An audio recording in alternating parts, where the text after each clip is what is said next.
Welcome back. I'm Marco Lamano. Over the past 3 months, we've chronicled how the Florida Democratic Party lost their power in the 1990s and how Republicans have expanded their power since. It led to the 2022 midterm elections, where Republicans won statewide by nearly 20 points and shut Democrats out of all statewide offices.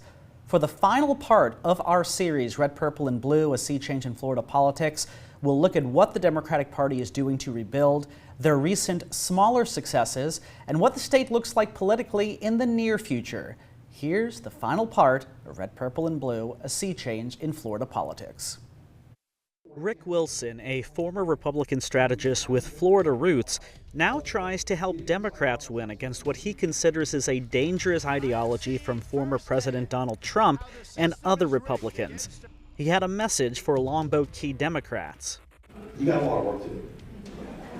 Democrats have a lot of work to do because Republicans have supermajorities in the state legislature, all statewide offices, and elected office holders. Are we a purple state anymore? No way. We are truly a red state. Jack Brill has plenty of reasons to think so, considering the successes of Florida's Republican Party.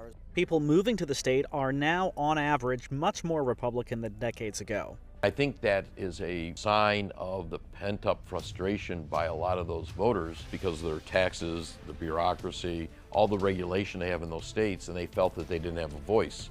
Well, here in Florida, they have a voice. Everybody's got a voice. But Florida's Democratic chairwoman Nikki Fried disagrees that Florida has turned red. We are a swing state. She points to statewide votes that Democrats supported, which won by 60+% of the vote. She thinks two things contributed to the 2022 midterm sweep. First is alleged Republican overreach. You had a Republican Party who gerrymandered districts. That has happened since Jeb. And they've changed some of the rules of how to vote, when to vote. And second, a reason echoed by multiple interviews for this series, failures in the Democratic Party's efforts to register voters since the COVID pandemic. And if Republicans have more registered voters than Democrats, then they have a bigger pool of voters to draw from for their turnout. If you wake up in the morning and go, what should we be doing today? And the answer is not registering voters, then I want to see that you've got like a 15-point pad on your voter reg in the district. Because you don't. Wilson thinks Democrats need to stop thinking only about the big races. You think we're going to have this guy at the top, it's going to be like Obama again, we're going to have this magical thing at the top that fixes all our problems. The way to fix your problems is to register voters and elect people locally first. You cannot hope to take back the state house and the state senate in this state until you get the nuts and bolts operational stuff going. Fried says running more Democrats in local races is one of the steps to turn things around in Florida. In 2022, we left open a substantial amount of seats both in the House and the Senate and didn't have contested races, which hurts overall voter turnout because you need that energy, even if you're in red areas. Having down ballot candidates talking about the Democratic message. Win some local races, build on that, see if they can get a bench where they can have some people who are credible. And stacking wins is what Fried says she's working on. Democrats did flip the Jacksonville mayoral seat from Republican hands. I know that if we were able to pull out a win in Duval County, it does change the conversation moving into 2024. Democrats also won both Venice City Council seats that were up for grabs this year, which Brill told SNN in our interview that the Republicans were focused on. Again, that is not turning a state blue at the presidential level by any stretch, but you really got to go back to basics. Next, how can the Democrats improve turnout? They need to consolidate the non-white community.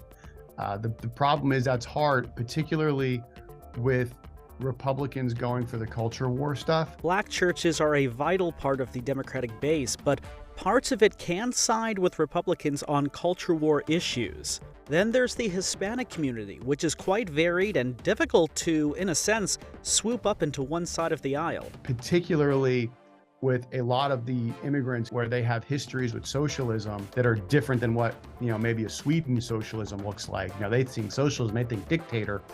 You say socialism as a Republican, you say, oh, I don't want that. We are finding that more and more people in the Latino population and the community are voting Republican candidates. And then also the white vote, right?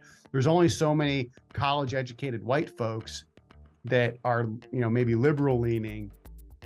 There's not enough of them. The organization for the state party is non-existent. And because of that, they're going to underperform in a situation where they are disadvantaged. You can underperform and still win if you're advantaged. If you're disadvantaged and you underperform, you end up with what we had in the fall of 22 for the Democrats. So if the Democrats are able to compete again, it won't be overnight. As far as state Republicans go, The danger for Republicans of having so much power is that they go so far in one direction that it alienates voters. unless Republicans do alienate voters or fracture, or unless the Democratic Party successfully rebuilds, Republicans are in firm control of the Sunshine State, at least until 2024. We might not be Alabama with our Republican partiness, but we're sure as heck not a battleground state. Am I saying that a Democrat can't win in Florida ever again? No, I'm not saying that. But, we're Ohio, where it's going to take a unicorn Democrat to win as opposed to a purple state where kind of a good Democrat can win. And that's the end of the journey. With this series, we're not making predictions for future elections, but we feel it's much easier to understand the current political climate if you understand the past. Past is prologue. We hope you enjoyed the journey. We thank everyone we interviewed for their time. And if you missed some episodes, we have them all on our website. Just go to snntv.com, hover over news at the top of the page, and click Politics.